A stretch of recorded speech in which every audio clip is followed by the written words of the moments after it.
Guys, na-stress ko, guys. Kaya nahack lagi akong account. Di lang siya obvious kay gwapa gihapon ko. Past 12 hours. Wala pa dyan ko nakatug, guys. Kaya as in, na-stress dyan ko sa nahack sa akong account. And the thing that stresses me out the most, kaya na-insulto dyan ko sa hacker, guys. Kaya grabe akong pinagkimutan atong akong account, guys, ha. Unya, ibaligyaran niya for $500. Ano akong feeling it, guys, ba? Ever since my account was hacked, kaya marag, shit, ingat to na lang to. Grabe akong giagian na tong account na ako para maka-reach 246,000 followers.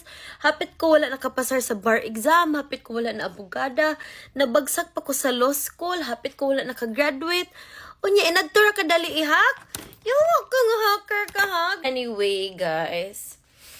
Awa kong hair. Bagran ako siya gipa-rebond. Lakas makabata, guys, no? Also, guys, ha? Kung mabalik to siya na account, ako na ning mahimo nga account nga pang live na ako. Kaya di ko ka live dito. Mo to siya, wala pa ko'y tulog. What the freak? What the freak? What the freak? Mo nang guys, importante dyan nga gwapa mo.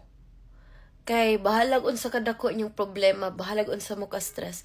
Medyo mo gamay inyong problema, magtanaw lang mas yung self.